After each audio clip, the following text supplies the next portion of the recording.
Everybody, welcome this morning. And the Lord is so good to us. We thank the Lord for what He's done for the church and everybody that He brings into the church. Can I say, any person here visiting here for the first time this morning? Any people here? Welcome this morning with us. Amen. Welcome. Thank you, Lord. That's it. That's it. Amen. Dirk, is jy reg? Waar is jy? Doe kant. You. Okay. I'm going to this morning use an illustration. We're going to look at Romans chapter 11.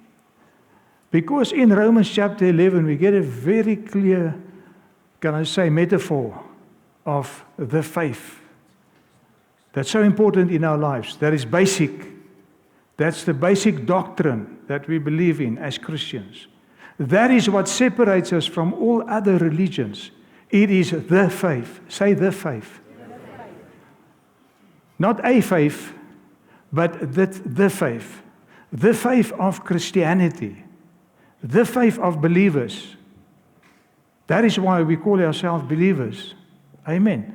So we must always make sure that our foundation is strong.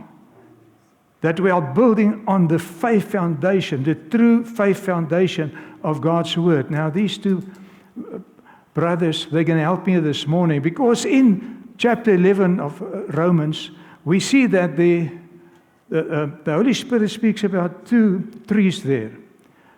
And the one is a cultivated olive tree, and the other one is the wild olive tree. And the Holy Spirit uses this metaphor to explain to us what happens when we get into faith, when we get born again. We get cut off from the wild olive tree, like a branch that gets cut off from the wild. That's what they're doing there now. They're cutting off from the wild olive tree, and they're going to engraft that wild olive tree unto the cultivated olive tree. That is, the cultivated olive tree speaks of Israel. And that speaks of the tree of the believers. And it goes right back to Abraham. Abraham is the father of the faith. He's basically the root. The word says that if the root is holy, the whole tree is holy, all the branches are holy, the fruit are holy. Can you say amen? Because it is the tree of the believers. It's the family tree of the believers. Whereas before we knew Christ, we were like the wild olive tree. We were not part of God's covenant. We were cut off from His covenant and all His promises. So, but at the new birth, what happens? The Holy Spirit comes, and the Holy Spirit circumcises us in the heart. And He does this work. He does this operation, and He puts us onto the cultivated olive tree. Right. It's quite a long process, looks like it's going on here this morning. All right. Okay, that's now a branch from the wild olive tree. And what Dirk is going to do, he's going to connect it now to the cultivated olive tree. That is the family tree of the believers. Can you say amen? It is a tree of faith. Say faith. Before, we were not believers. Before we met Jesus. Before we got born again, we were not believers. Or maybe we believed in something else, but we did not believe in the true faith. So, the cultivated tree speaks of the true faith. It speaks of the family tree. And in this cultivated olive tree, I'm not going to say cultivated olive tree every time, because I'm just going to say olive tree or wild olive tree. The olive tree speaks of the life in Christ.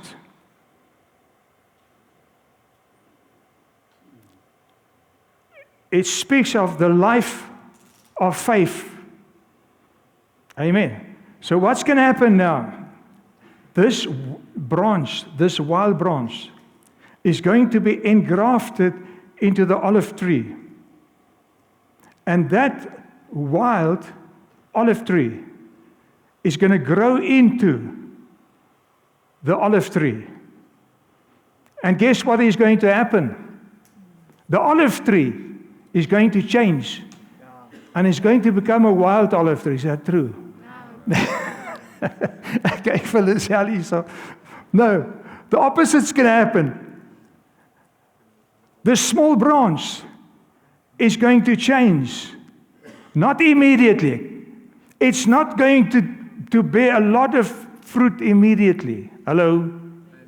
Okay. Because it's cut off from its old roots now. It's cut off from the old tree now. Repentance happened. You've left your old life. You've come to the Lord Jesus Christ. You put your faith in Him now. And now God cut you off from the wild olive tree. He engrafts you into the olive tree. And what is going to happen now is there's a new life. You are born again now because you are a partaker of the life of Christ now. If somebody is in Christ, he's a new creation. Old things have passed away. Can you say amen? So what happens? This wild olive branch is slowly going to grow into the olive tree, and the roots it's going to go down, and it's going to get its moisture and its food from the olive tree. Can you say amen? Yeah. And it's going to get a lot more from that. Its nature is going to change, because that is the most important. Its nature. It had a wild nature. It had wild figs. Hallo? As jy na die vrugte gekyk het, was dit wille vrugte. Onthou jy ons vrugte voor ons by die Here uitgekom het. So what is going to change? The fruit is going to change. That wild olive branch is going to bear cultivated olive fruit. Amen. Why is that? Because now, after the rebirth, after being engrafted, we've got in us, now hear me so, we've got in us now the nature of Christ. Say, we've got the nature of Christ. Amen. So we're part of His family tree now. We're part of God's covenant now. All the blessings that belong to Abraham belongs to us now. Amen. We've got the same faith that Abraham had. Because we are engrafted into this olive tree now. We've got the nature of God in us. We've got the Holy Spirit of God in us. We've got the love of God in us. We've got the life of God in us. We've got the joy of God in us. We've got the peace of God in us. Can you say amen? Amen. Everything that belongs to olive tree now also belongs to the branch. And as we grow, as this branch grows and it matures, it begins to bear fruit. And guess what? Those fruits are pure olive fruit. It's olives. Isn't that wonderful what God is doing? Amen. Have you got it? Well, you can go home now. You've got the message now. And we call it the faith. The faith. Amen. All right. Now let's get into the word here. I want to show you some things here. We read here in 1 Corinthians chapter 16, verse 13. Holy Spirit saying this, be on guard. Stand firm in the faith. Say the faith. Okay? You'll agree with me, there's a warning here. Be on guard. So now you've been engrafted into the olive tree, and you are becoming part of this family of believers.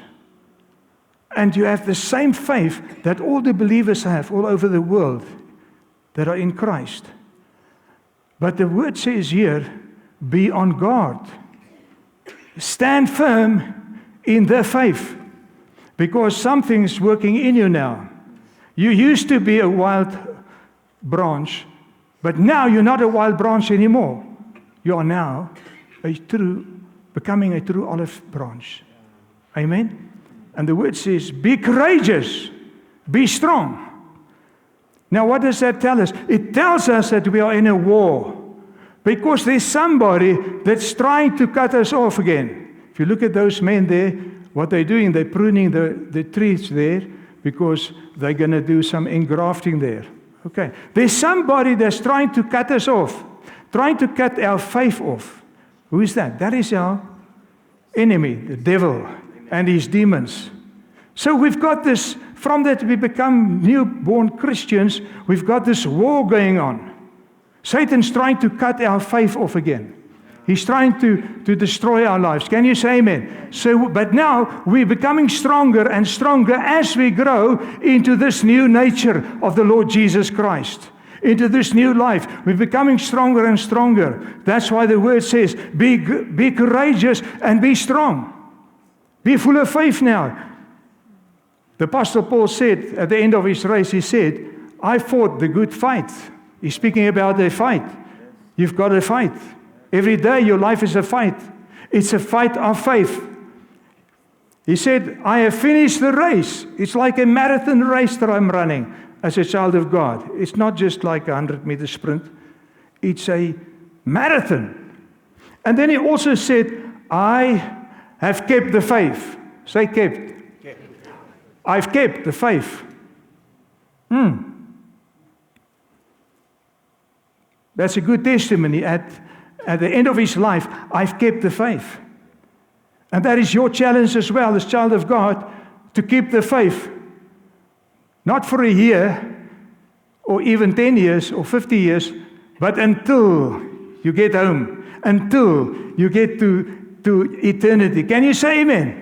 Until you arrive at your destiny. This word here, kept, tereo, a Greek word, it means to fix your eyes upon. What Paul is actually saying here, I have fixed my eyes upon. When he said, I kept the faith, I have fixed my eyes upon.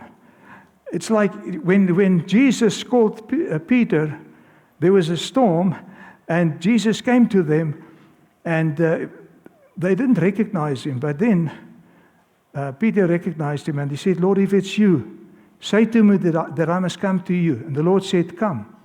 And then Peter jumped out of the boat and started walking on the water. And he kept his eyes on Jesus.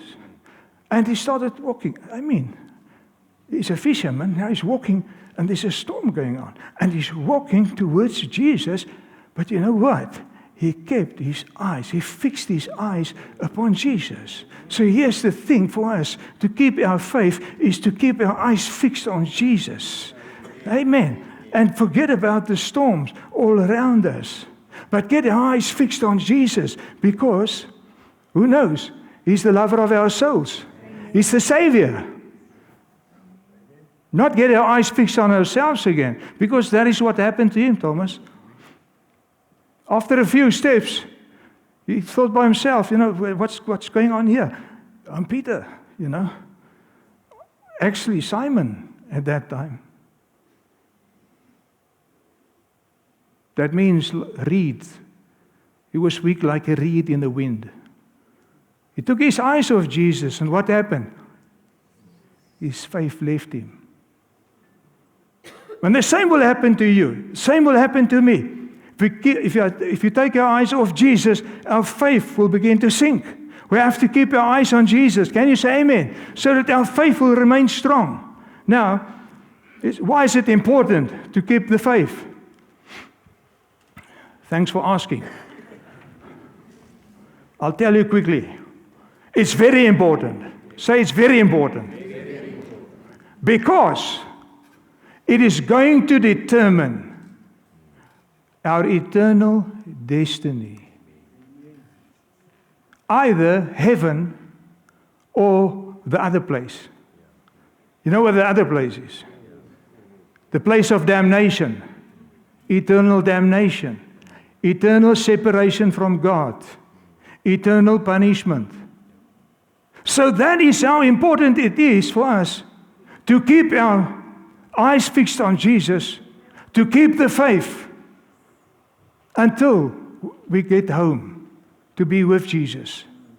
Can you say amen? Now, the faith, what we're talking about this morning, it is our hope. You know, if you lose hope, if a person loses hope, it's a bad place to be. You know, and many people are losing hope in this end times because the end times are tough. It's like a raging sea. The end times are difficult. It's getting difficult to, as a Christian, as a child of God, to live in a world that's becoming darker and darker and more, stormy. And the battle is getting stronger and stronger against our faith. And sometimes people begin to lose hope. And when people lose hope, hope it's in the soul. It's the soul of man that must be filled with hope. Who knows, we need to be full of hope, even in this difficult time. That's why the faith is our hope, our trust in Jesus, and it is our belief in His work, what He did for us. Our hope and our trust is not in ourselves. It is not in the pastor. It's not in the church. It's not in anything else. But our hope and our trust is in the Lord Jesus Christ. Our belief is in Him and in the work that He has done for us. Because the devil is the accuser, and he will come and accuse us every day. But the word says we need to resist the devil, and he will run away from us. Because we know who we are in Christ. We know the truth. We know the faith. Now, here in Matthew 7, verse 21, Jesus said something very penetrating, very important. He said, "Not everyone who says to me, 'Lord, Lord,' will enter the kingdom of heaven, but the one who does the will of my Father who is in heaven." But then we say, "Lord Jesus, but we are not saved by works." And it sounds to me that to do the will of the Father, it sounds like works. Okay. But now what we need to do as Christians, we don't take one scripture and pull it out of context. Can you say amen? Amen. We need to take the scriptures and we need to sort of put them together. We need to divide the word of truth accurately. Otherwise, we'll get deceived by the devil. So we need to understand here, what is the will of the Father? Let me ask you this morning, is it the will of the Father that we live holy? Amen, you all agree. Is it the will of the Father that we forgive? Amen. Is it the will of the Father that we love our neighbor? Yes. Is it the will of the Father that we pray? Yes. Is it the will of the Father that we do good to other people? Yes. But let me ask you a question, because those are all the works. Those are all the good works. Tell me, can those works save us? No. Those works will not guarantee our salvation. What will guarantee our salvation? The faith. Right? Now take the other scripture, John 6, verse 29. Jesus told them, this is the only work, say only work, God wants from you. Believe in the one He has sent. Hallelujah. So what is Jesus doing here? He's speaking about believing in Him, the faith that brings us into salvation. And as long as we believe in Him and we hang on to Him, we cling to Jesus, We will produce the fruit of the kingdom. We will produce olive fruits. Can you say amen? And what will happen? We can't lose our salvation as long as we are in the tree of faith. Amen. So it's not our good works. It's actually His good works that He does through us. You see, it's the cultivated olive tree, the juice inside, the nature inside, that works into that branch of the wild olive tree, and slowly it begins to change the nature of that small olive, that wild olive branch. It changes it slowly but surely. It changes it. Amen. Exactly what Jesus does with us. He works in us through His Spirit. It's by His mercy and His grace we can forgive other people. It's by His grace we can finish our race. It's by His grace that we will do good works. Can you say amen? Now, here in Colossians 2, verse 6. And now, just as you accepted Christ Jesus as your Lord, you must continue, say continue, to follow Him.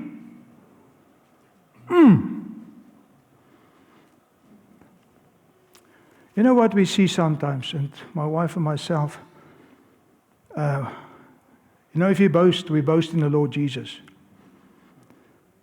We've been in the ministry, I think, more than 30 years. I think 33 years in the ministry. But we are saved for more than 40 years already. And we've seen through the years how many people gave their lives over to the Lord. And they started off very strong. We were filled with joy. But many of them, not all of them, many of them have turned back. They've gone back to the world. They've lost their faith on the way. The word says here, and now just as you accepted Jesus, how did you accept Him? Through the faith.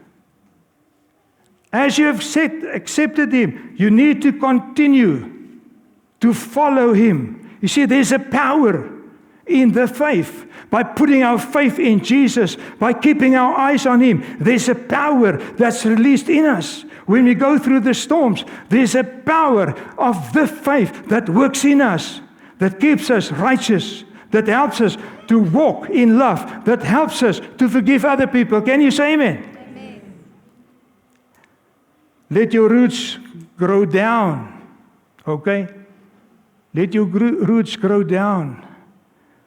If you can imagine now, you that little branch, let your roots grow down into Him and let your lives be built on Him. Then your faith will grow strong in the truth you were taught, and you will overflow with thankfulness. Praise the Lord. Now, I said the world is like a raging sea, especially in the end times. And we are in the end times now. You know what is the worst thing that can happen to a ship that is out at sea? The worst thing. And there's a storm. And it's even nighttime. The worst thing for that ship is to lose its anchor. Why? Because when it loses its anchor, the sea will begin to drift that ship towards the coast. And it won't have anything to grab on. It won't be able to stop the sea from pushing it out. And the sea will gradually push it out. Even if it was, 20, 50 kilometers away from the coast, but it's lost its anchor and the storm is raging against it, and the storm is moving towards the coast, it will push that ship. And eventually what will happen to that ship? It will run aground. It will land upon the rocks, and it will be shipwrecked. And that's what happens many times with us as Christians. Jesus warned that in the last days there's going to be great deception. As Christians, we need to take note that Jesus said in the last days there's going to be great deception. It's our time now. Paul warned that many are going to fall away. There's going to be a great falling away. People are going to lose their anchor. They're going to lose Jesus, their faith in Jesus. Now, in 1 Timothy He says, cling to your faith in Christ and keep your conscience clear.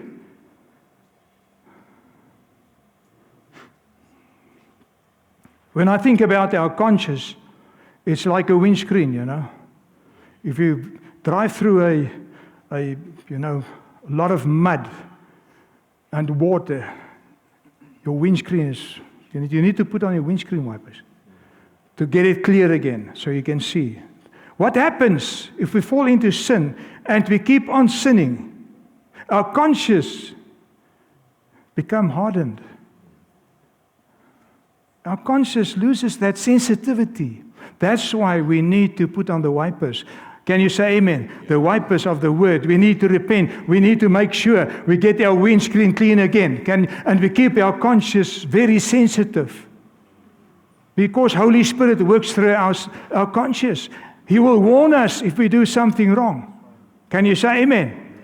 He will warn us if we didn't walk in love.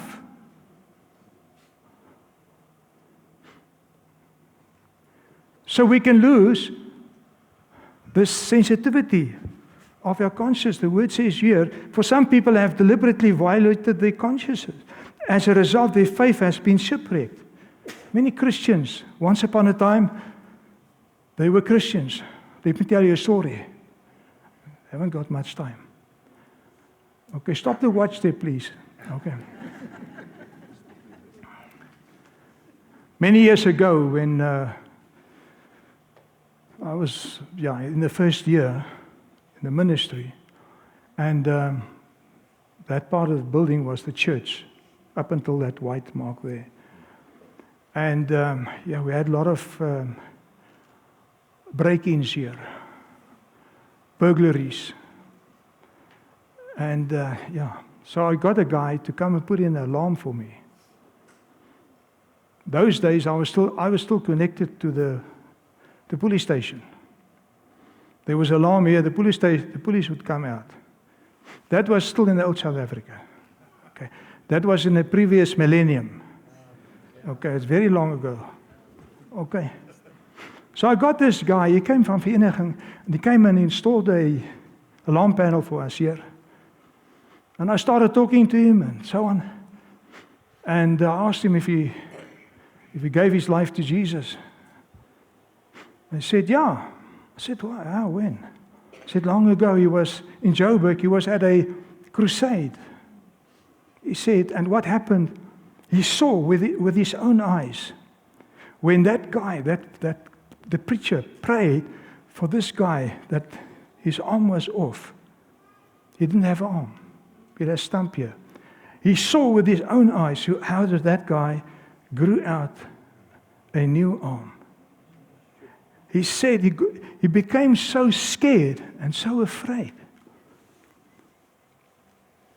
He ran forward and he gave his life to Jesus.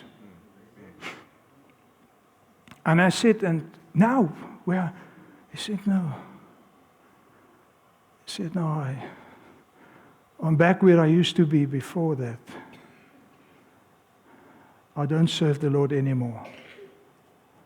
So I said to him, come to church on Sunday, and we'll pray for you. And he came on Sunday morning, and I was there preaching, and so I made an invitation at the end of the service. And he came out, and some other people came out. And as I came to him and I prayed for him, and we had an usher there standing, as I prayed for him, there was a demon that jumped inside this oak. And he jumped right backwards and he hit the usher right here on the breast, you know. And he manifested stuff.